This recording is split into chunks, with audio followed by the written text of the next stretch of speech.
Hello दोस्तों, स्वागत है आपका हमारे YouTube चैनल में।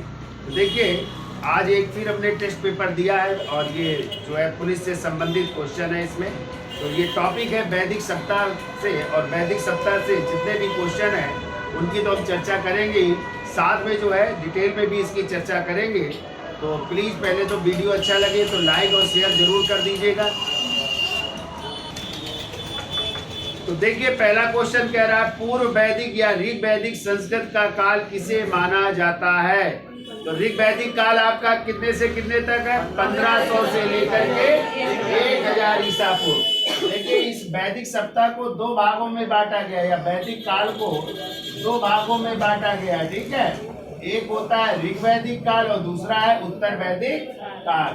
तो जो ऋग वैदिक काल का टाइम है वो है 1500 से लेकर के कितना 1000 ईसा पूर्व तक है, ठीक है। और यदि आ जाए उत्तर वैदिक काल, तो उत्तर वैदिक काल आपका हो जाता है इसी के आगे, यानी 1000 से लेकर के 600 ईसा पूर्व तक, ठीक है। 1000 से लेकर के कितना 600 ईसा पूर्व तक आपका उत्तर वैदिक काल है। क्लियर? चलिए, तो देखिए, पहले में हो जाएगा ऋग वैदिक काल कब से कब तक? 1500 से लेकर के 1000 ईसा पूर्व। दूसरा उत्तर वैदिक संस्कृत का काल भी पूछा गया है। उत्तर वैदिक काल किसे माना जाता है? तो 1000 से क्या हो जाएगा 600 ईसा पूर्व उत्तर वैदिक काल हो जाएगा। अगला कह रहा है आर्य शब्द का शाब्दिक अर्थ क्या है। तो देखिए, आर्य शब्द का शाब्दिक कई बार क्वेश्चन आया है। आर्य शब्द का शाब्दिक अर्थ होता है श्रेष्ठ, ठीक है, उत्तम, अभिजात, कुलीन, उत्कृष्ट और स्वतंत्र, ठीक है। यानी हर मामले में वो सुपर थे, श्रेष्ठ थे, ठीक है। इसलिए आर्य शब्द का अर्थ क्या होता है? श्रेष्ठ, उत्तम, अभिजात, कुलीन, उत्कृष्ट और स्वतंत्र, ठीक है। तो कहते हैं वैदिक सप्ताह के संस्थापक कौन थे? आर्य थे। इसीलिए वैदिक सप्ताह का एक और नाम है, ध्यान रखिएगा, इसे आर्य सभ्यता भी कहते हैं। क्या कहते हैं? आर्य सभ्यता भी कहते हैं बच्चों। आगे आइए, देखिए अगला क्वेश्चन क्या कह रहा है। कह रहा है प्रारंभिक कार्यों के बारे में निम्न कथनों में से कौन सा सही नहीं है। तो कह रहे हैं वे संस्कृत बोलने वाले थे, ठीक है, चूंकि आर्यों की भाषा क्या थी? संस्कृत ही थी। कह रहा है वे घुड़सवारी किया करते थे। तो आपको याद होना चाहिए वैदिक काल का प्रमुख पशु घोड़ा ही था। वैसे तो पवित्र था वो गाय, लेकिन प्रमुख जो पशु था वो घोड़ा ही था, ठीक है। और फिर कह रहा है वो कई झुंडों में भारत पहुंचे, ये भी सही है। और वो मुख्यतः नगरों में निवास करते थे, ये गलत है, क्योंकि वैदिक सप्ताह ग्रामीण सभ्यता थी। कैसी थी? ग्रामीण सभ्यता थी, जबकि सिंधु घाटी सभ्यता वो नगरीय सभ्यता थी। क्लियर? तो प्रथम नगरीकरण की शुरुआत बहुत पूछा जाता है क्वेश्चन, कहाँ से मानी जाती है? तो सिंधु घाटी सभ्यता से। और जब आ जाए द्वितीय नगरी क्रांति की शुरुआत कहाँ से? तो कहाँ से? अरे 6वीं शताब्दी ईसा पूर्व 16 महाजनपदों के उदय से, वो द्वितीय नगरी क्रांति की शुरुआत वहां से है। और प्रथम नगरीकरण सभ्यता मानी जाती सिंधु घाटी। और जबकि वैदिक सभ्यता कैसी थी? ग्रामीण सभ्यता थी, ठीक है। यहाँ का मुख्य व्यवसाय क्या था? पशुपालन या पशुचारण था, ठीक है। और इनका जीवन घुमक्कड़ था, स्थायी जीवन नहीं था, अस्थायी जीवन था। चूंकि पशुओं को चराते थे और एक स्थान से दूसरे स्थान तक घूमते रहते थे। तो क्या गलत हो जाएगा? वे मुख्यतः नगरों में निवास करते थे, ये गलत है, ठीक है, क्योंकि ग्रामीण सभ्यता थी। अगला क्वेश्चन कह रहा है इनमें से किस फसल का ज्ञान वैदिक काल के लोगों को नहीं था। तो जौ, गेहूं, चावल और तंबाकू। तो इसमें तंबाकू का ज्ञान नहीं था, तो नहीं पूछा गया है। तो तंबाकू का ज्ञान था। पता है तंबाकू कौन लाया? पुर्तगाली लाए थे, ठीक है। पुर्तगाली जब भारत आए तो तंबाकू वही लेके आए। तो क्वेश्चन बहुत आता है कि तंबाकू की खेती किसके द्वारा प्रारंभ? पुर्तगालियों द्वारा की गई, ठीक है। आगे आइए, कहलाए उत्तर वैदिक काल के वेद विरोधी और ब्राह्मण विरोधी धार्मिक अध्यापकों को किस नाम से जाना जाता था? तो कहते थे श्रमण। क्या कहते थे? श्रमण। जो वैदिक वेदों के बारे में बताते थे, उन्हें श्रवण कहते थे। ठीक है, कह रहा वैदिक गणित का महत्वपूर्ण ग्रंथ कौन सा, बहुत पूछा जाता है। तो देखो वैदिक काल में ज्यामिति जो ग्रंथ है वो है सूर्य सूत्र। कौन सा है? सूर्य सूत्र। ये ज्यामिति गणित है और कहते हैं बीज गणित की शुरुआत यहीं से मानी जाती है। ध्यान रखिएगा, कई बार क्वेश्चन आया है। ठीक है, कौन सा सूत्र है? सूर्य सूत्र है। ठीक है, तो यहीं से जो है किसकी, ज्यामिति गणित की शुरुआत मानी गई है, सूर्य सूत्र से। बहुत बार पूछा गया है क्वेश्चन। कह रहा है किस वेद में प्राचीन वैदिक युग की संस्कृत के बारे में सूचना दी गई है? चारों वेद दिए हैं, आंसर हो जाएगा ऋग्वेद। क्या हो जाएगा? हाँ, और सबसे ये प्राचीन ग्रंथ भी है। ये कह रहा है निम्नलिखित में उत्तर वैदिक काल में लिखे गए ग्रंथों को क्रम में व्यवस्थित करिए। तो सबसे पहले वेद लिखे गए, तो ऋग्वेद को छोड़ करके, सुनो बच्चों, ऋग्वेद को छोड़ करके बाकी तीनों वेद, यजुर्वेद, सामवेद और अथर्ववेद, ये उत्तर वैदिक काल में लिखे गए। क्लियर? केवल ऋग्वेद ही ऋग्वैदिक काल में लिखा गया। ठीक है, बाकी सब उत्तर वैदिक काल। तो पहले वेद आ जाएंगे, वेद के बाद आएंगे ब्राह्मण ग्रंथ।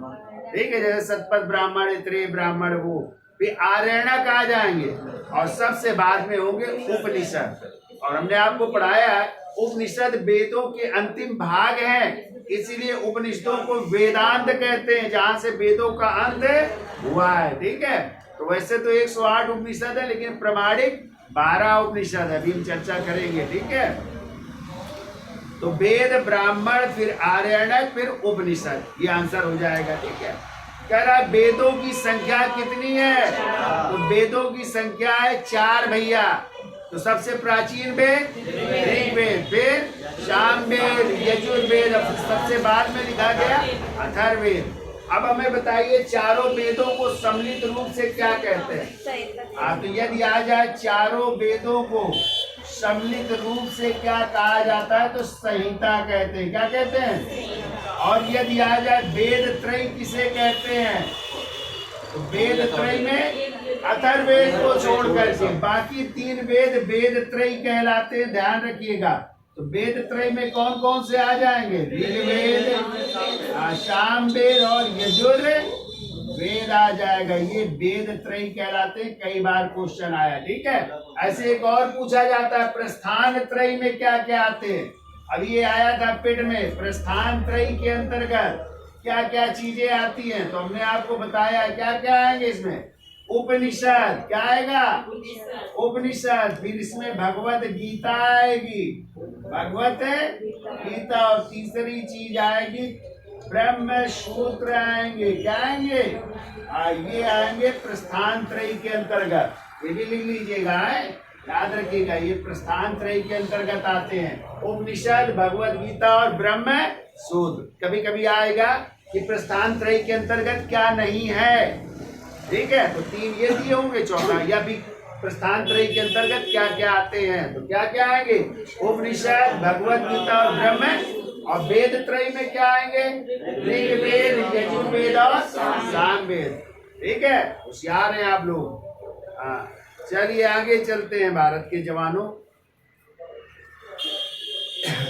कह रहा है कौन से 3 वेद संयुक्त रूप से त्रय या वेद त्रय कहलाते? तो देखो अभी हमने बताया है, क्वेश्चन भी है, वेद त्रय के अंतर्गत ऋग्वेद, यजुर्वेद, सामवेद। क्या नहीं है इसमें? अथर्ववेद नहीं है। क्लियर?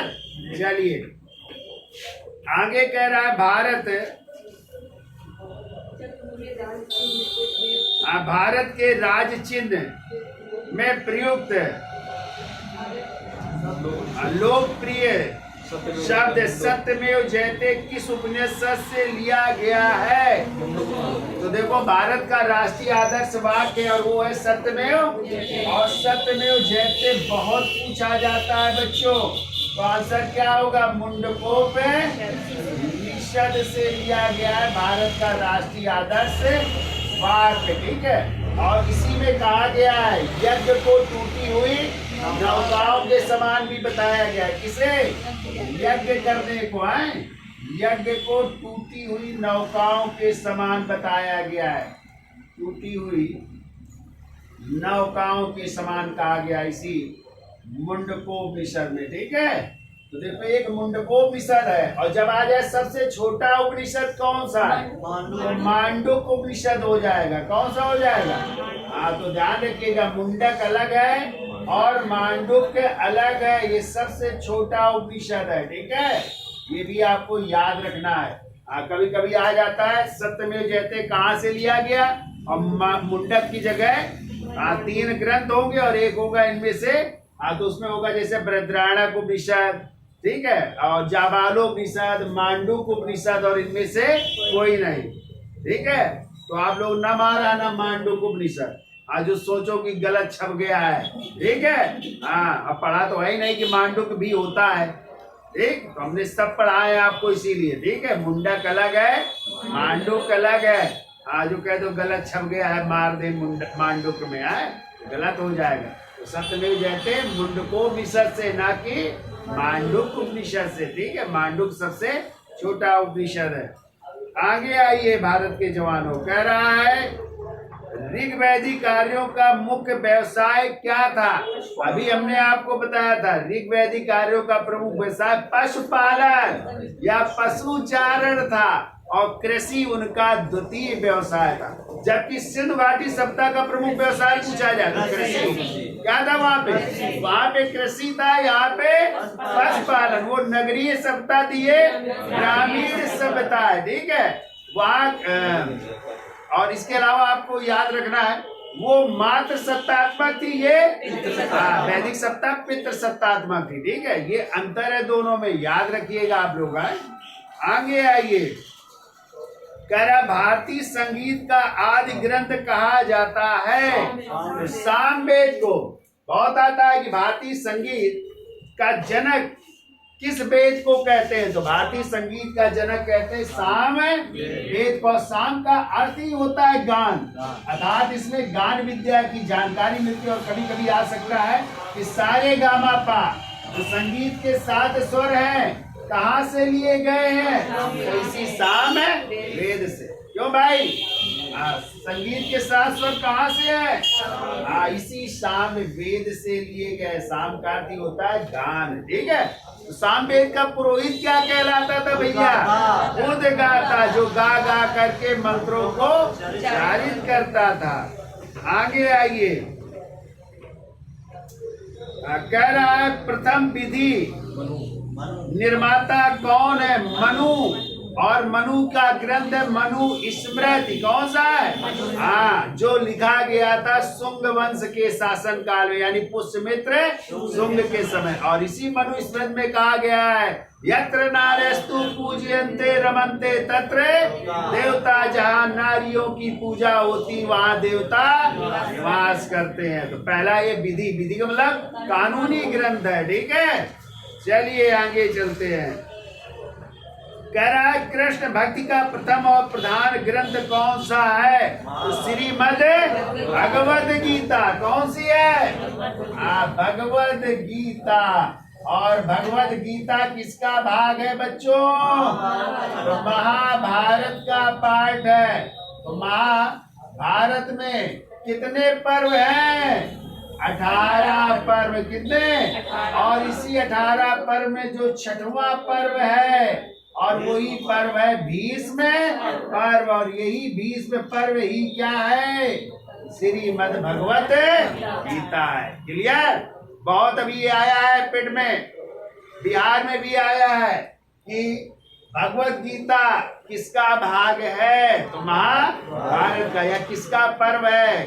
तो भीष्म पर्व का भाग है। और भीष्म पर्व किस नंबर में है? 6वें पर्व में, ठीक है। 6वां भाग है। आगे आइए, कह रहा ऋग्वेद में संपत्ति का प्रमुख रूप क्या है? गोधन। गोधन का मतलब गाय। तो ऋग्वेद में जो है विनिमय का माध्यम हुआ करती थी गाय, और इसीलिए गाय को कई नामों से जाना गया है। गाय को अघन्या कहा गया है। अघन्या का मतलब होता है ना मारने योग्य। क्या कहा गया है? ना मारने योग्य। इसी को गविष्ठ या गवेषणा भी कहा गया है। गविष्ठ या गवेषणा का मतलब होता है गाय की खोज, ठीक है, गाय का अन्वेषण, ये भी कहा गया। और ये युद्ध का पर्याय है, किसका पर्याय है? युद्ध का पर्याय। तो कहते हैं गाय को लेकर के युद्ध हो जाया करते थे। जैसे आप लोगों ने कामधेनु गाय का नाम सुना है, जो किसकी थी? वशिष्ठ जी की थी। और चुरा कौन ले गए थे? हाँ, तो युद्ध हुआ था ना गाय को लेकर। तो गाय उस समय विनिमय का माध्यम हुआ करती थी वैदिक काल में, इसीलिए गाय को अगन्या पूजने योग भी कहा गया है, ठीक है। चलिए भारत के जवानों आगे चलते हैं। अगला कह रहा है ऋग्वेद के किस मंडल में सूत्र का उल्लेख पहली बार मिलता है? तो आपको पता है ऋग्वेद में 1028 सूक्त हैं। कितने सूक्त? 1028 सूक्त हैं। और कितने मंडल है भैया?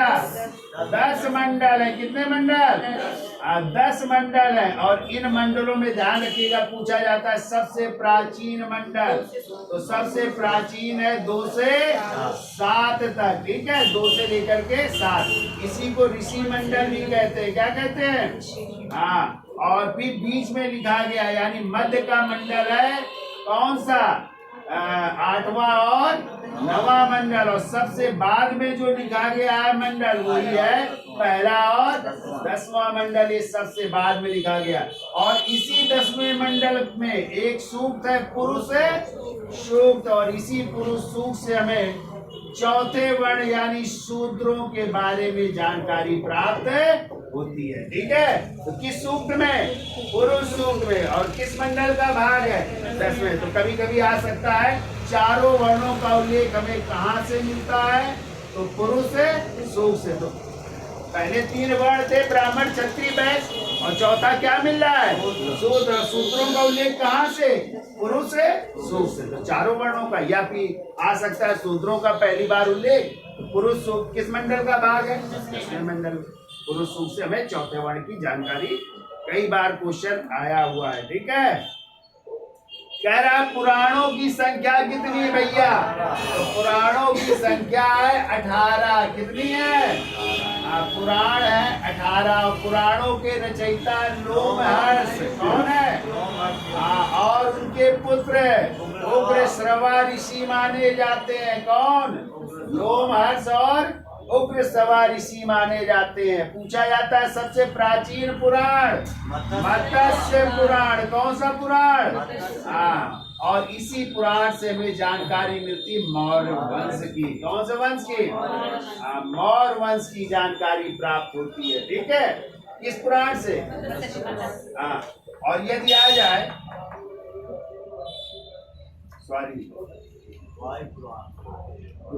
मत्स्य पुराण से 7 महान वंश। कौन से वंश की? 7 महान वंश की है। और आ जाए विष्णु पुराण से। विष्णु पुराण से मौर्य वंश की जानकारी। किस वंश की? मौर्य वंश की जानकारी। और जब आ जाए वायु पुराण से तो गुप्त वंश की जानकारी। किस वंश की? गुप्त वंश की जानकारी हमें वायु पुराण से मिलती है। भी क्वेश्चन पूछा गया है, ठीक है, याद रखिए। चलिए आगे चलते हैं। कह रहा है वैदिक धर्म का मुख्य लक्षण इनमें से किसकी उपासना थी? प्रकृति। वैदिक काल में पूछ रहा है, तो वैदिक काल में पशुपत कहाँ थे? वो तो सिंधु घाटी सभ्यता में पशुपत आकृति की मोहर मिली है। मोहन जोधड़ों से, जो पद्मासन अवस्था में बैठे हैं, और जिनकी दाएं तरफ व्याघ्र और हाथी है, बाएं तरफ गैंडे और भैंसे की, और नीचे पैरों के पास 2 हिरण जो आमने सामने खड़े हुए हैं, ठीक है। तो इसमें प्रकृति देवी हो जाएगी, ठीक है। किस देवता के लिए ऋग्वेद में पुरंदर शब्द का प्रयोग हुआ है? इंद्र। इंद्र को पुरंदर, पुरंदर का मतलब होता है दुर्गों को नष्ट करने वाला या किलों को नष्ट करने वाला कहा गया, ठीक है।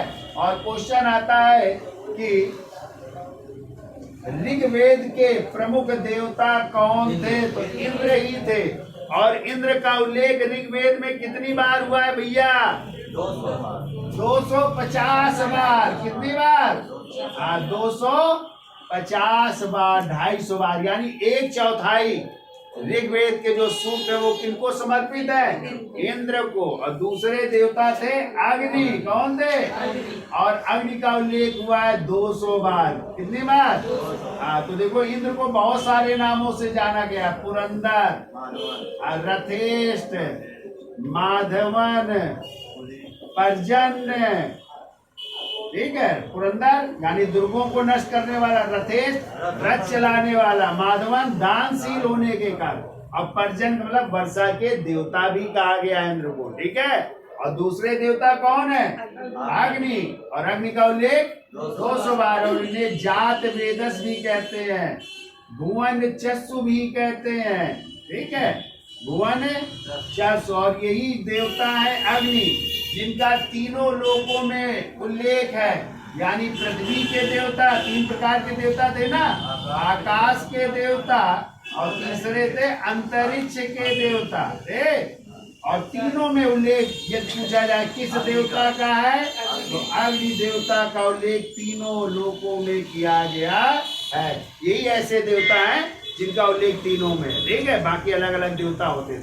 और यही देवता थे अग्नि, जो भगवान और मानव के बीच मध्यस्थता का कार्य करते थे। क्वेश्चन आया है कि भगवान और मानव के बीच मध्यस्थता का कार्य कौन से देवता करते थे? अग्नि देवता करते थे। जैसे आप लोग हवन करते हो, हवन के माध्यम से आपको भी पूर्ण और ईश्वर को भी प्राप्त होता है ना। हवन की जो जाती है लोग, ठीक है, आहुति जो होती है वो है, मध्यस्थता का कार्य करते थे। ठीक है, और तीसरे प्रमुख देवता थे वरुण। क्या थे? वरुण भैया थे। और वरुण को ऋतस्य गोपा कहा गया। क्या कहा गया? ऋतस्य गोपा कहा गया। और यही नैतिक नियमों के देवता थे। किसके? नैतिक नियमों के देवता थे। ठीक है, और इन्हीं वरुण को जो है पापियों का दंड देने वाला देवता भी कहा गया। पापियों को क्या देते थे? ये दंड देते थे। और इन्हीं का महल जो है 1000 खंभों वाले महल में रहते थे। ठीक है, 1000 खंभों वाले महल में रहते थे। ठीक है, हाँ, ये महल होता था इनका, ये भी कहा गया। ठीक है, वरुण और मित्र, ठीक है, सहस्त्र खंभों वाले महल में रहते थे। चलिए बच्चों आगे चलते हैं भाई। कह रहा शूल सूत्र किस विषय से संबंधित पुस्तक है? तो अभी हमने बताया ज्यामिति गणित है, बहुत पूछा जाता है, याद रखिएगा आप लोग। शूल सूत्र है। अगला कह रहा है अस्तो माँ सदगमय तमसो माँ ज्योतिर्गमय कहाँ से लिया गया है? तो देखिए यदि वेद पूछा जाए तो आंसर हो जाएंगे ऋग्वेद। क्या हो जाएगा? ऋग्वेद से लिया गया है।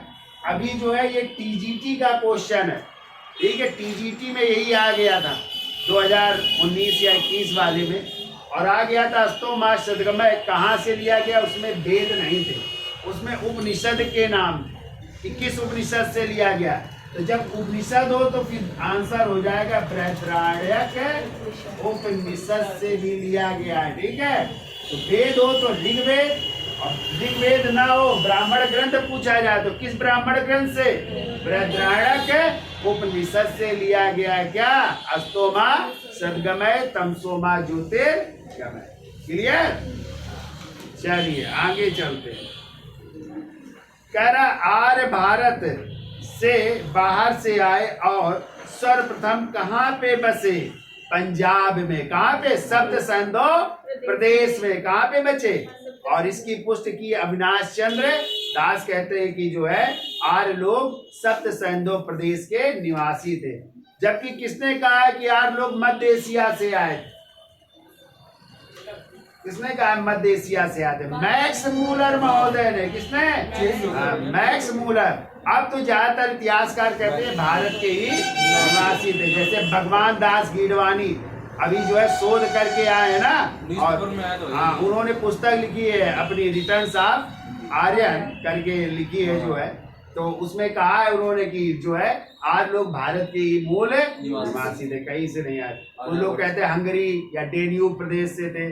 जैसे आपके बाल गंगाधर तिलक कहते हैं, क्या कहते हैं कि उत्तरी ध्रुव, यानी आर्कटिक प्रदेश के निवासी थे। जैसे दयानंद सरस्वती जी अपनी पुस्तक जो है सत्यार्थ प्रकाश में कहते हैं ये लोग तिब्बत के निवासी थे, ठीक है। लेकिन जो अब सर्वाधिक मान्य है वो है भारत, यानी यही के ये लोग क्या थे, मूल निवासी थे। क्लियर? चलिए आगे आइए, देखिए कह रहा सूची 1 को सूची 2 से मिलाना है। एक तरफ जो है वेद है और दूसरी तरफ उनके यज्ञ करता है। तो देखो हम एक आपको बताते हैं, याद रखिएगा और भूलिएगा नहीं इसका पुरोहित कौन होता था और मिला लीजिए, ठीक है। तो देखिए पहला वेद है ऋग्वेद, और ऋग्वेद के जो पुरोहित होते थे, ऋग्वेद के जो मंत्रों को पढ़ते थे उनको कहते थे होत्र या होता। क्या कहते थे? होत्र या होता कहा जाता था, जो ऋग्वेद के मंत्रों को उच्चारित करते थे, ठीक है। फिर दूसरा वेद आ जाए यजुर्वेद मान लो, तो यजुर्वेद का पुरोहित क्या कहलाता था? वो कहलाता था अद्धर्वु। क्या कहलाता था? अद्धर्वु कहलाता था, ठीक है। और यही वेद है जो गद्य और पद्य में लिखा गया है। और यजुष का अर्थ होता है यज्ञीय कर्म कांड, यानी यज्ञ के अवसर पर किए गए विधि विधानों की जानकारी हमें प्राप्त होती है। किससे? यजुर। और यजुर्वेद का पुरोहित अद्धर्व कहलाता है। तीसरा वेद है साम वेद, और साम वेद का पुरोहित कहलाता है उद्गाता। क्या कहलाता है? उद्गाता, जो गा गा करके मंत्रों को उच्चारित करता है। अभी हमने बताया साम वेद को ही भारतीय संगीत का जनक कहते हैं। या सारे गामा पा जो संगीत के 7 स्वर कहाँ से है? वेद से। और जो चौथा और अंतिम वेद है वही है आपका अथर्व वेद। और अथर्ववेद से जानकारी मिलती है हमें जादू, टोना, भूत, पिशाच, वशीकरण मंत्र और औषधियों की जानकारी कभी आ जाए तो भी हमें किससे मिलती है? अथर्ववेद से। और अथर्ववेद का पुरोहित होता था वो ब्रह्मा कहलाता था। क्या कहलाता था? क्वेश्चन आया है ब्रह्मा का कार्य क्या होता था? यज्ञों का निरीक्षण करना, यानी यज्ञों का सुपरविजन करना इसका कार्य होता था। यज्ञों का निरीक्षण करना किसका कार्य होता था? ब्रह्मा। क्लियर? तो मिला लिया, ठीक है। तो ऋग्वेद के होता, यजुर्वेद के अद्धर्व, सामवेद के उद्गाता, अथर्ववेद के ब्रह्मा। क्लियर? हाँ, चारों के बारे में याद भी रखिएगा। आगे आइए, वेदों को अपुरुषेय क्यों कहा गया है? तो हमने बताया कि वेदों को किसी पुरुष ने नहीं लिखा। वेद क्या है? ब्रह्मा के मुख से निकले हुए। अपुरुषेय, यानी वेद ब्रह्मा के मुख से निकले हुए शब्द है, जिनको कि ऋषियों ने, उनके शिष्यों ने सुना, सुन करके कंठस्थ कर लिया, ठीक है। हाँ, इसीलिए वेदों को और भी क्या कहते हैं? श्रुति साहित्य कहते हैं, यानी श्रुति का मतलब जो सुन करके याद किए गए, कंठस्थ किए गए, ठीक है। तो वेद क्या है? श्रुति साहित्य, यानी वेदों को किसी पुरुष ने नहीं लिखा। और आज है वेदों के संकलन करता कौन होंगे? तो वेद व्यास। तो वेद व्यास संकलन करता, निर्माण करता, तो निर्माण करता कौन हुए? ब्रह्मा जी। ये ब्रह्मा के मुख से निकले हुए शब्द है, ठीक है। और उनको जो है सुना वेद व्यास ने, और वेद व्यास जी ने क्या किया? उनको संकलित कर दिया। तो वेदों के संकलन करता वेद व्यास, और वेद व्यास का ही नाम है कृष्ण द्वापायन। और जब उन्होंने, कहते हैं जन्म हुआ तो सांवले थे, तो कैसा नाम पड़ा? कृष्ण द्वापायन। और अधिकतर समय ये रहे बद्रीनाथ में, इसलिए इन्हें बादरायण भी कहते हैं। और जब वेदों को संकलित कर लिया तो वेद व्यास कहलाता। तो 3 नाम, वेद व्यास, कृष्ण द्वापायन और बादरा। किसके नाम? वेद व्यास जी के नाम। क्लियर? तो वेदों के क्या है? ये संकलन करता है। चलिए आगे आगे,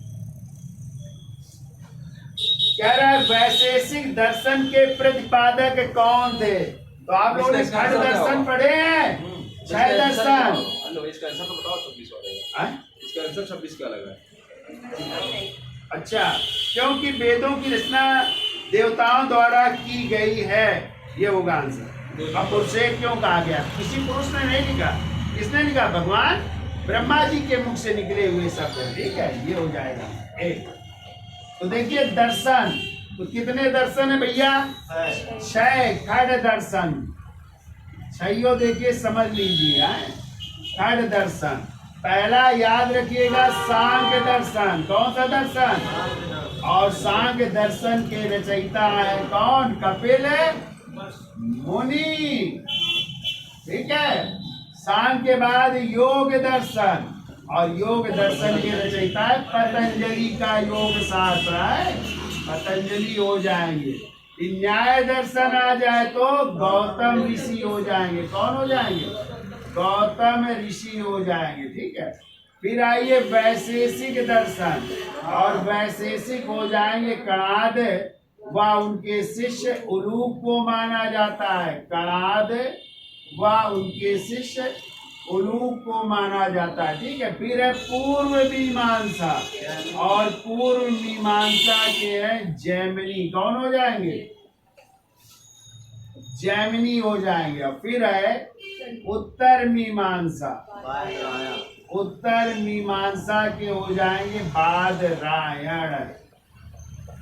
ठीक है। तो सांख्य योग न्याय ये 6 हो गए।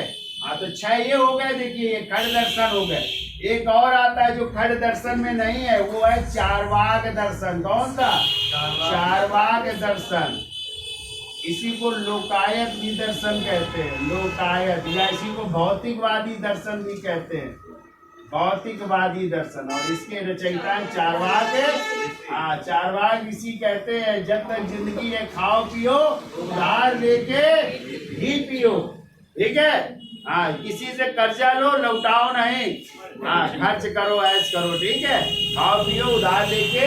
तो कैसा दर्शन है? भौतिकवादी दर्शन है। तो मिला लीजिए क्या पूछा गया है? वैशेषिक दर्शन। तो कौन हो जाएंगे? कणाद और उलूक हो जाएंगे। ठीक है। चलिए भारत के जवानों आगे चलते हैं। कह रहा मीमांसा या पूर्व मीमांसा भी आ गया। देखिए तो पूर्व मीमांसा दर्शन के प्रतिपादक कौन है? पूर्व मीमांसा जैमिनी हो जाएंगे। कौन हो जाएंगे? जैमिनी। फिर कह रहा उत्तर मीमांसा भी अगला क्वेश्चन है।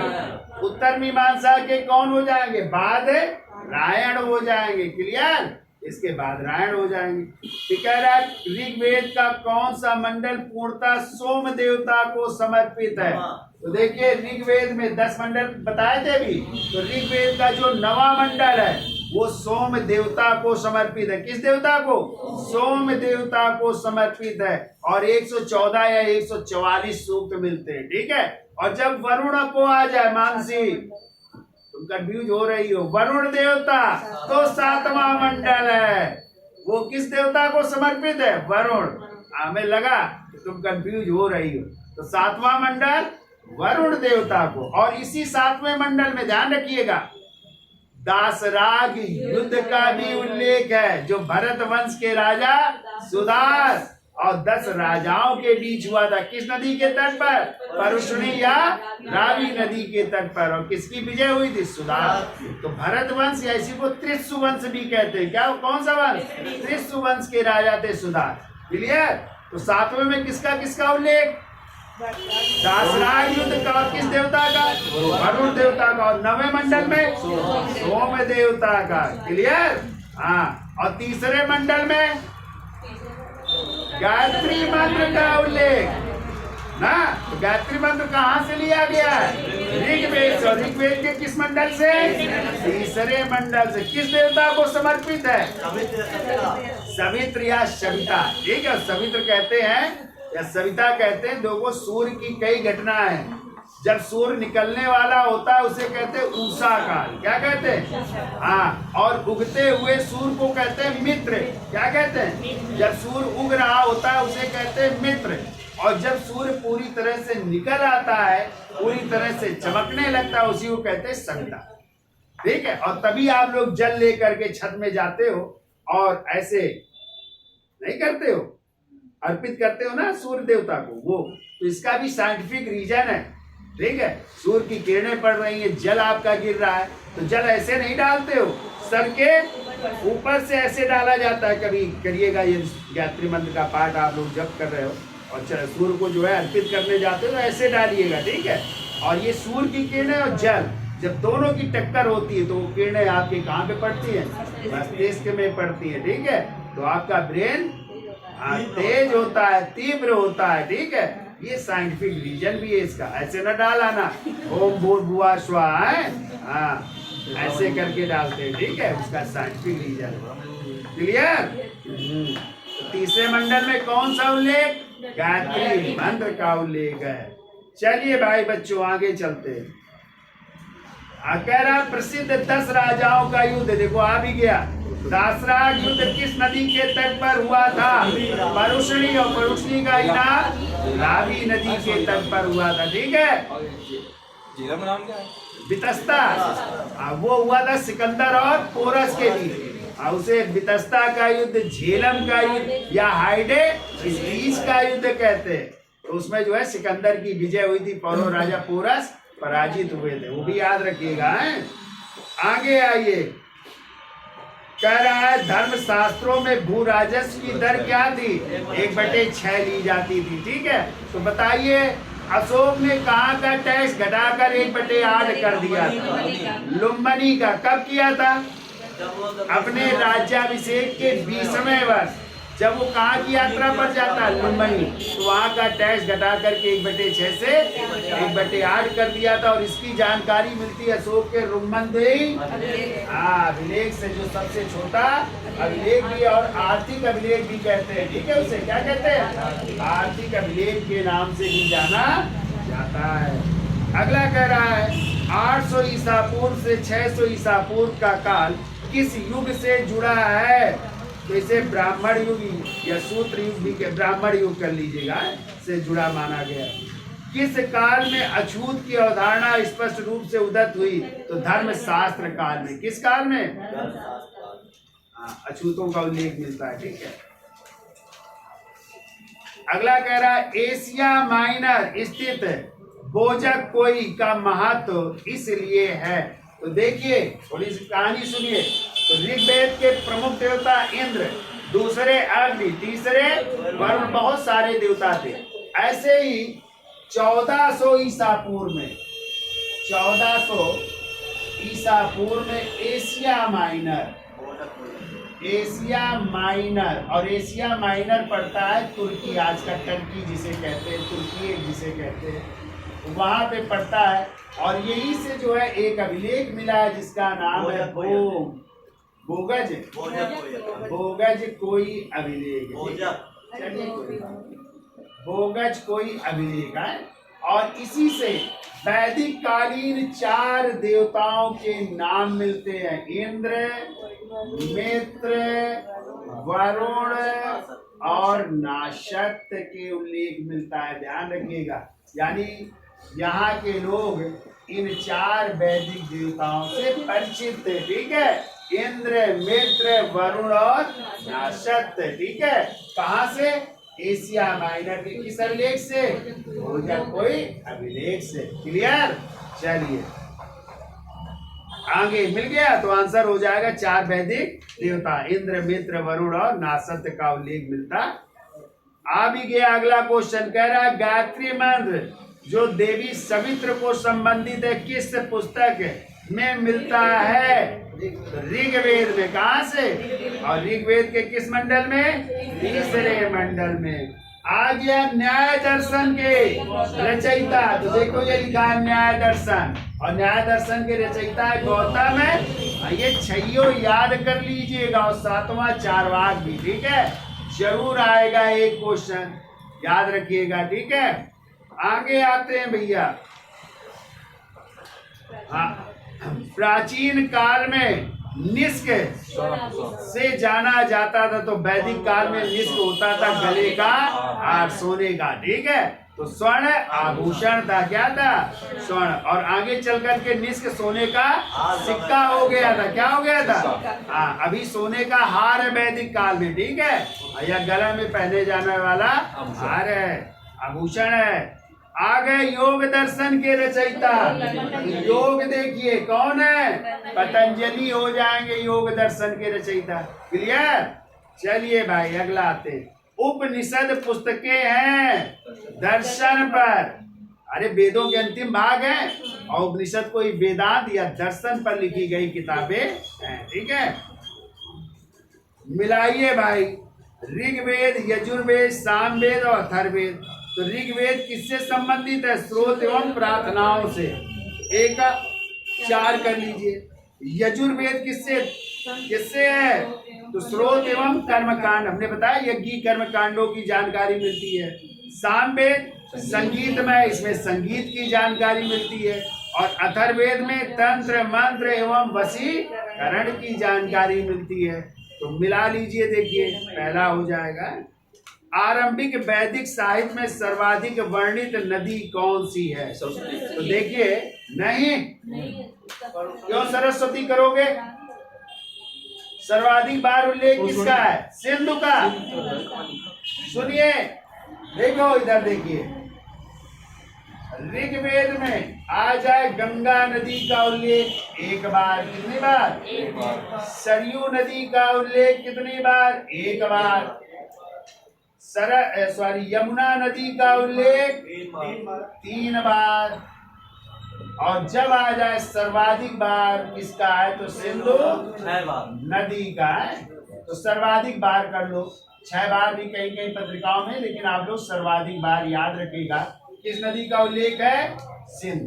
और जब क्वेश्चन हो पवित्र नदी तो हो जाएंगी सरस्वती। ठीक है, पवित्र नदी कौन सी थी? सरस्वती थी। और इन्हीं सरस्वती को कहा गया नदीतमा। क्या कहा गया? नदीतमा, मातेतमा, मातेतमा, देवात्मा, कितने नामों से, यानी नदियों की आत्मा। नदियों में माँ, नदियों की माँ भी कहते हैं, और देवताओं में भी प्रमुख देवताओं की भी माँ कह सकते हैं। ठीक है, तो ये कहा गया सरस्वती की, ये नाम है। तो पवित्र नदी क्या हो गई? गंगा का उल्लेख, सरयू का उल्लेख, और यमुना का उल्लेख, सर्वाधिक बार उल्लेख सिंधु नदी का। पवित्र नदी आ जाए सरस्वती। क्लियर? हाँ, ये आप आगे आइए भाई, कहाँ तक पहुंचे? हाँ, कह रहा है उपनिषद काल के राजा अश्वपति कहाँ के शासक थे? कैकेयी के राजा थे अश्वपति, काशी के राजा थे अजातशत्रु। ठीक है, हाँ, और पांचाल के राजा थे प्रवाहन जाबाली। ये सब पूछे जाते, मिलान करने को आते हैं। ठीक है, तो क्या हो जाएगा? कैकेयी के राजा है। ये कह रहा है अध्यात्म ज्ञान के विषय में। अच्छा, हाँ, मुनियम और उनके शिष्य नचिकेता के बीच वार्तालाप को संकलित किया गया किस उपनिषद में? तो कठोपनिषद में। कौन से निषद में? मुनियम और उनके शिष्य नचिकेता के बीच वार्तालाप को संकलित किया गया किस उपनिषद में? कठोपनिषद में। आंसर हो जाएगा कठोपनिषद। किसको किसको? मुनियम और उनके शिष्य थे नचिकेता। ठीक है, नचिकेता, इनके बीच वार्तालाप है। ठीक है, दोनों के बीच वार्तालाप को संकलित किया गया किस उपनिषद में? कठोपनिषद। तो कठोपनिषद आंसर हो जाएगा। ठीक है, सी नंबर हो जाएगा। फिर कह रहा है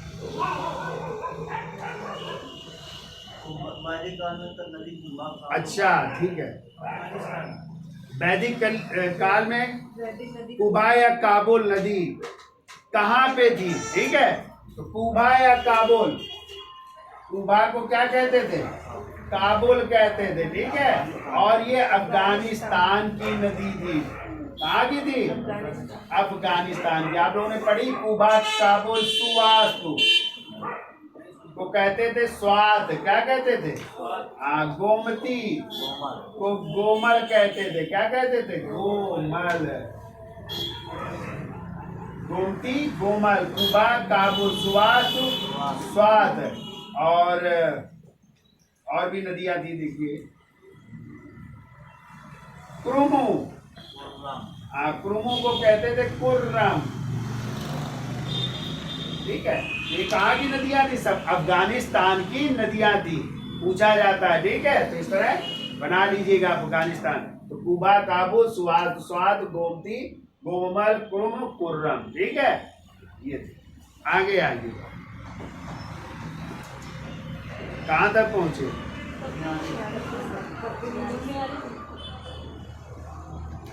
अच्छा, कपिल मुनि का कौन सा दर्शन है? तो कपिल मुनि का कौन सा हो जाएगा? सांख्य दर्शन। देखो लगभग 6 से क्वेश्चन है, तो सांख्य दर्शन है कपिल मुनि का, ठीक है।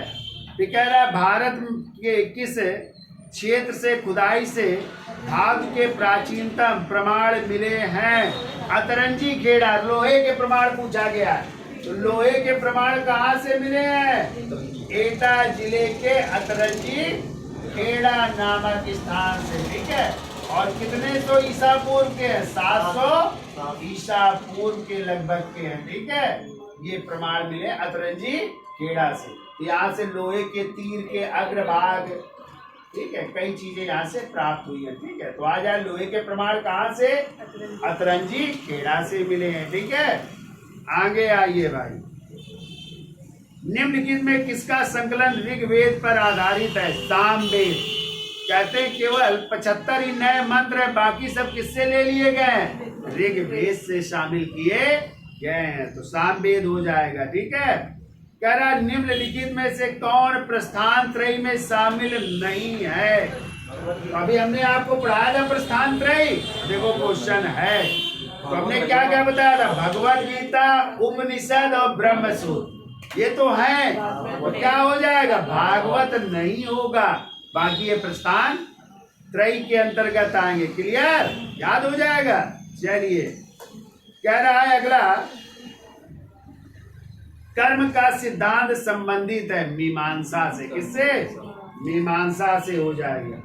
फिर देखिए मिलान करना है। अथर्ववेद का संबंध औषधियों से हो जाएगा। ऋग्वेद का ईश्वर की महिमा हो जाएगा। यजुर्वेद का संबंध बलिदान से हो जाएगा और सामवेद का संगीत से हो जाएगा, ठीक है। क्लियर? अगला कह रहा है चरक संहिता नामक पुस्तक। चरक संहिता नामक पुस्तक किस विषय से संबंधित? चिकित्सा। और चरक संहिता किसकी है? चरक की। किसकी है? और बताइए, हमने पढ़ाया चरक किसके दरबार में रहते थे? कनिष्क, कुषाण वंश के शासक कनिष्क के दरबार में रहते थे चरक जैसे चिकित्सक। वसुमित्र, पार्थ और अश्वघोष जैसे बौद्ध दार्शनिक, नागार्जुन जैसे विद्वान और चरक जैसे चिकित्सक निवास करते थे। चलिए आगे चलते हैं। भारत के जवानों, कह रहा यज्ञ संबंधी विधि विधानों का पता चलता है। अभी हमने बताया यजुर्वेद में यज्ञीय कर्म कांडों की या यज्ञ से संबंधित विधि विधानों की जानकारी प्राप्त होती है।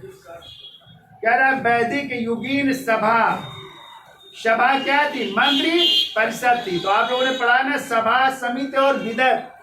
अब पूछा जाए इसमें सबसे प्राचीन कौन सी थी? तो सबसे प्राचीन थी विदत। कौन सी थी? अब विदत सबसे प्राचीन थी, जबकि सभा और समिति को किसकी दो पुत्रियां कहा गया है? प्रजापति की। किसमें? अथर्ववेद में। याद रखिएगा, अथर्ववेद में किसको? सभा और समिति को किसकी दो पुत्रियां? प्रजापति की दो पुत्रियां कहा गया। और आ जाए सबसे प्राचीन संस्था, तो वो विदत थी। कौन सी थी? ये सबसे प्राचीन संस्था थी, ठीक है। तो ये 3 संस्थाओं का उल्लेख भी मिलता है, ठीक। आगे आइए भाई, वैदिक युग में प्रचलित लोकप्रिय शासन प्रणाली थी गणतंत्र प्रणाली। कैसी थी? सबसे प्राचीन वेद कौन सा? अभी हमने बताया ऋग्वेद हो जाएगा। भारतीय दर्शन का आरंभिक विचारधारा सांख्य दर्शन हो जाएगा, ठीक है। सांख्य, योग, न्याय, मीमांसा, वेदांत, इन 6 भिन्न भारतीय दर्शनों को स्पष्ट रूप से अभिव्यक्ति हुई है। किस युग में? वैदिक युग में हो जाएगा, ठीक है। कह रहा निम्न में से वह दस्तकारी कौन सी है जो आर्यों द्वारा व्यवहार में नहीं लाई गई थी? तो इसमें हो जाएगा डी, लुहारगिरी, ठीक है। लुहारों का उल्लेख नहीं है, ठीक है। फिर देखिए कह रहा आयुर्वेद, धनुर्वेद, गंधर्व वेद और शिल्प वेद, ये किसके उपवेद है? तो देखो मान लो ये ऋग्वेद है और ऋग्वेद का उपवेद क्या है? बताइए। ऋग्वेद का उपवेद है आयुर्वेद, क्या हो जाएगा? हाँ, फिर है यजुर्वेद का, और यजुर्वेद का उपवेद हो जाएगा धनुर्वेद। कौन सा? धनुर्वेद हो जाएगा। फिर सामवेद का आ जाए तो सामवेद का उपवेद हो जाएगा गंधर्व वेद। कौन सा वेद? और अंतिम है अथर्ववेद का। यदि पूछा जाए उपवेद क्या होगा तो सिर्फ वेद हो जाएगा। ठीक है, क्लियर? हाँ, आयुर्वेद किसका है? प्रजापति। यदि इसके पूछे जाए रचयिता तो आयुर्वेद के प्रजापति, धनुर्वेद के विश्वामित्र कौन हो जाएंगे? हाँ, और गंधर्व वेद के नारद मुनि कौन हो जाएंगे? नारद मुनि। और शिल्प वेद के हो जाएंगे विश्वकर्मा। कौन हो जाएंगे? जिन्होंने सृष्टि को बसाया, विश्वकर्मा। तो शिल्प वेद में स्थापत्य कला की जानकारी, वास्तुकला, भवन निर्माण की जानकारी, और कहते हैं ना सृष्टि को किसने बसाया? तो विश्वकर्मा। ये रचयिता है किनके? उपवेदों के रचयिता। क्लियर? हमने सब पढ़ाया है, सब डिटेल में चर्चा की है। ठीक है, ये सब याद होना चाहिए, कोई भरोसा नहीं क्या ना आ जाए। ठीक है, आगे आइए भारत के जवानों। कौन सा मंडल को वंश मंडल या गोत्र मंडल कहते? शुरू में ही अभी हमने पढ़ाया। तो 2 से लेकर के 7वां मंडल जो सबसे प्राचीन है, इसी को वंश मंडल या गोत्र मंडल कहा जाता है, या ऋषि मंडल भी कहते हैं। ठीक है, क्लियर? चलिए आगे आइए। कह रहा है किस वेद में जादुई माया मोह, वशीकरण मंत्र, जादू टोना? तो अथर वेद हो जाएगा ना, जादू टोना, भूत पिशाच की जानकारी। आज शब्द इंगित करता है न जातीय समूह को। किसको? हाँ, ऋग्वेद में कुल कितने मंडल? 10। कह रहा आर्य कहाँ से आए थे? मैक्स मूलर महोदय के अनुसार मध्य एशिया से आए थे। ठीक है, फिर कह रहा है कौन सा वेद अंशतः गद्य और पद में है? अरे यजुर्वेद अंशतः गद्य में, बाकी तो पद में है ही है सब। अंशतः गद्य में भी है तो वो हो जाएगा यजुर्वेद। गद्य और पद दोनों में लिखा गया है। ठीक है, सभा और समित को 2 पुत्रियां कहा गया। देखिए अभी अभी लिखा है हमने। अथर्ववेद में सभा और समित को किसकी 2 पुत्रियां? प्रजापति की 2 पुत्रियां कहा गया। क्लियर? हाँ, जैसे आज लोकसभा राज्यसभा है, वैसे ही तब क्या होती थी? सभा और समिति होती है। एक का उल्लेख 8 बार है, एक का 9 बार उल्लेख है। ठीक है, आगे आइए भाई। ऋग्वैदिक युग की सबसे प्राचीन संस्था कौन थी? अभी अभी हमने लिखा सबसे प्राचीन संस्था विदत। देखो मानसी, सबसे प्राचीन विदत संस्था थी, और ये सब संस्थाएं थी, सभा समिति और विदत। लेकिन सबसे प्राचीन आ जाए विदत हो जाएगी। क्लियर? आगे आइए। ब्राह्मण ग्रंथों में सर्वाधिक प्राचीन कौन सा ग्रंथ है? शतपथ ब्राह्मण। कौन सा ब्राह्मण? इसी में विधेय माधव की कथा सुन लो, इसी में जल प्लावन की कथा, इसी में राम पुरुरवा आख्यान, ठीक है, और इसी में पुनर्जन्म का सिद्धांत। ये सब कहानी किसमें है? शतपथ ब्राह्मण में। क्लियर? तो विधेय माधव ने कहते अग्नि को मुंह में धारण किया था, तो फिर जब छोड़ा अग्नि को तो वो सबको जलाते हुए चली गई आगे आगे। तो कौन कौन चल रहा है? आगे आगे आगे। हाँ, फिर उसके पीछे उनके पुरोहित राहु भद्र गण, विधेय माधव भी उनके पुरोहित। और कहते हैं अग्नि जा करके सादा नीरा नदी या गंडक नदी को पार वहीं पे बुझ गई। तो कहते हैं इसीलिए आर्यों का विस्तार, यदि पूरब में पूछा जाए कहाँ तक? बिहार में गंडक या सादा नीरा नदी, इसके आगे फिर आर्य नहीं बढ़ पाए। ठीक है, ये ध्यान रखिएगा। तो यही कथा है विधेय। और जल प्लावन की कथा, इतना पानी आया कि सब लोग मर गए। कौन बचे? श्रद्धा और मनु। उन्हीं के हम लोग क्या है? श्रद्धा। और पुनर्जन्म का सिद्धांत भी हमें इसी से। ठीक है, शतपथ ब्राह्मण। जबकि इतने ब्राह्मण में राजा के राज्याभिषेक का उल्लेख, किसका उल्लेख? और इसी इतने ब्राह्मण में कहा गया, देखिए इधर, जो पूर्व में शासन करता था शासक वो सम्राट कहलाता। क्या कहलाता?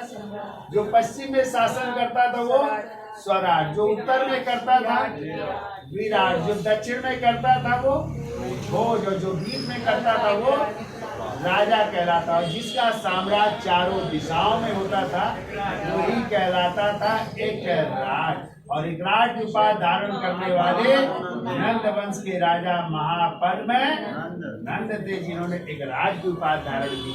तो इसका उल्लेख किस ब्राह्मण ग्रंथ में? ऐतरेय ब्राह्मण में। कौन से ब्राह्मण में?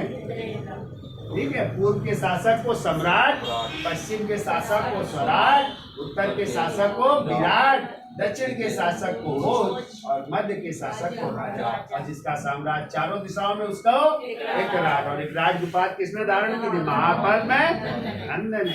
आया ध्यान? चलिए भारत के जवानों आगे चलते।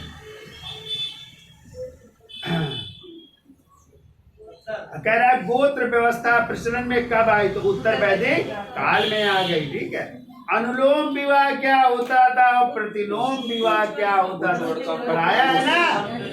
अनुलोम में उच्च वर्ग का पुरुष और निम्न वर्ग की स्त्री, यानी पुरुष होता था उच्च वर्ग का पुरुष और महिला होती थी निम्न वर्ग की महिला होती थी। ये विवाह था अनुलोम विवाह। ठीक है। अब प्रतिलोम इसी को उलट दो। इसमें उच्च वर्ग की महिला, उच्च वर्ग की क्या होती थी? महिला होती थी, और निम्न वर्ग का पुरुष होता था। ठीक है। ये होता था विवाह प्रतिलोम। ठीक है। जैसे ब्राह्मण पुरुष हो, क्षत्रिय महिला, अनुलोम विवाह। अब मानो शूद्र महिला हो और ब्राह्मण क्या हो? लड़का, तो वो कैसा विवाह?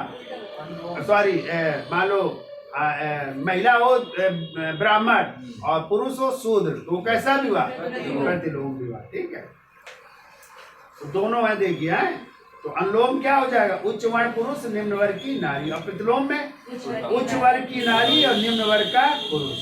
ठीक कह रहा है। वैदिक युग में यव को क्या कहा जाता था? यव ही क्या था? जौ था। क्या था? जौ। और बताइए वैदिक काल में कितने प्रकार के विवाह थे? 8 प्रकार के। कितने प्रकार के थे? 8 प्रकार के। तो बताइए, अच्छा 8 विवाह में क्या होता था? एक जोड़ी गाय या एक बैल और गाय लड़के वालों को देना पड़ता था, लड़की वालों, तब विवाह होता था। और आसुर में लड़के वाले लड़की वालों को क्या देते थे? धन देते थे। और धन दे करके तब जो है वो विवाह करते थे अपनी कन्या का, यानी क्रय करते थे, विक्रय करते थे। ठीक है। ये और गंधर्व विवाह क्या था? प्रेम विवाह था। ठीक है। तो ये 8 प्रकार, 4 प्रशंसनीय थे और 4 और 16 संस्कार कितने थे? 16, जन्म से लेकर के मृत्यु तक। तो बताइए उपनयन संस्कार किस क्रम में आता है? उपनयन संस्कार 11वें क्रम में। किस क्रम में? पढ़े हैं उपनयन संस्कार? नहीं पढ़े? देखो एक ट्रिक आपको बता देते हैं, याद रखिएगा, कभी भूलिएगा नहीं। चलो 2 मिनट और देख लेते हैं। पूछ लिया गया है। ठीक है। तो देखो ट्रिक याद रखना। गमपूसी जानामी आचूक उवे केस समा विवाह अंत्येष्टि। ये 16 संस्कार है। पहला होता है गा से गर्भाधान। ठीक है। यानी जब बीज गर्भ में आता है, ठीक है, निषेचन के बाद, तो वो गर्भाधान। पुंसवन होता है जब गर्भ 3 माह का हो जाता है। कितने माह का? 3 माह का गर्भ होने के बाद पुत्र प्राप्ति के लिए, किस प्राप्ति के लिए? पुत्र की प्राप्ति के लिए संस्कार होता है। ठीक है। 3 माह। और सीमांतोन्नयन का मतलब होता है कि जो है महिलाएं जब गर्भवती होती तो इनको ना भूत प्रेतों से डरे। ठीक है। तो आपने देखा होगा ताबीज आबीज बांध दी जाती है और कहते हैं कहीं भी जाओ तो लोहे की चाकू लेकर के जाओ, तकिए के नीचे रखो, ना कि डर ना लगे। ठीक है। तो कैसा संस्कार? सीमांतो नयन कहलाता है। ठीक है। सीमांतो नयन फिर जात कर्म, यानी लड़के का क्या हुआ, जन्म। कि जन्म हुआ तो नामकरण, क्या रखा जाएगा, नामकरण। ये कहते हैं निष्क्रमण। अब यार 1 महीना का होगा तब ले जाओ, 2 महीने बाद आए। अब आजकल तो पहले दिन घूम आया वो हॉस्पिटल, लड़का ना पैदा हुआ नहीं पूरे हॉस्पिटल में घूम आएगा है। हाँ, तो ये निष्क्रमण हो गया। ठीक है ना, अब हो गया है 4 या 6 महीने का, तो क्या करवाया जाए, हाँ उसको अन्नप्राशन आजकल खूब हो रहा है। क्या अन्नप्राशन है बेटे का हमारे हैं। हाँ, तो वो अन्नप्राशन। ठीक है ना, 1 साल के हो ही गए, इनके जो है चट्टू करवा दूं है, मुंडन संस्कार। कौन सा, ऐसे कहते हैं चूड़ाकरण। कोई 1 साल में और कोई 3 साल में, तब तक वो लड़के से लड़की बन जाता है, बड़े बड़े बाल हो गए। ठीक है, हाँ तो ऊना होता है ना, ये तो 1 वर्ष में या 3 वर्ष। ठीक है ना यार, लड़का है कर्ण छेदन, तो ममाने से मिल गई, और या फिर बिहार में जब हुई तो कान जब उतरी तो थी बड़ी, सोने के दुगुना चौगुना मिल जाए, कर्ण छेदन नहीं लोग छुड़वा देते हैं। फिर कहें अब लड़का यार घर में इसको विद्या दी जाए, तो विद्यारंभ का तारा पढ़ा शुरू हुआ है 3 वर्ष में। ठीक है, अब इसको जनेऊ धारण करवा दिया जाए, अब ये जाएगा गुरुकुल शिक्षा करने। तो उपनयन संस्कार और किस क्रम में, यही है 11वें क्रम, देख लीजिए उपनयन संस्कार। फिर कहें अब गुरुकुल भेजा जाए, किसके लिए, विद्या या वेदारंभ के लिए। ठीक है, वेदों की शिक्षा गुरुकुल में। फिर क्या है ना, जाना है गुरुकुल तो इनका पहली बार दाढ़ी मूछ, तो जाओगे जब नाई के यहाँ तो कहेगा पहली बार बना रहे हैं भैया, दक्षिणा देव है। हाँ, तो केस वर्तन संस्कार, यानी दाढ़ी मूछ बन जाएगी। ठीक है, गुरुकुल जा रहे हैं। अब जो है गुरुकुल से शिक्षा ली, शिक्षा करके जो है गुरुकुल को क्या दोगे, गुरु को अपने कुछ गिफ्ट करोगे ना, तो वही संस्कार होता है समावर्तन। अब चाहे लड़का ग्रेजुएट होगा है, अब ब्याह कई दिन जाए तो क्या हो जाएगा, अब विवाह संस्कार हो जाएगा। अब कहें विवाह होगा तो फिर हाँ, हम लग गए उसी में, कहें बच्चे हुए, पढ़ाई लिखाई उनका ब्याह सब करवाना, और वही में जिंदगी पार और निपट के चलेंगे। तो कौन सा संस्कार, अंत्येष्टि यानी अंतिम संस्कार। तो ये है 16 संस्कार। इसकी ट्रिक ऐसे याद रखिएगा, क्रम बहुत पूछ लिया जाता है तो वो याद। तो आज के लिए जो है इतना रखते हैं। तो वैदिक सप्ताह से संबंधित ये क्वेश्चन थे, इनको याद रखिएगा। ठीक है, इनको पढ़िएगा, कई बार प्रयास करिए। तो वीडियो अच्छा लगा हो तो भाई लाइक जरूर करिए, आप लोग आए लाइक करिए और सब्सक्राइब भी करिए। तो जब तक सब्सक्राइब नहीं करोगे तो भैया मजा कैसे आएगा है? तो मजा भी लेना है, पढ़ाई भी करनी है। ठीक है, तो इसलिए इसको सब्सक्राइब भी करिए। धन्यवाद।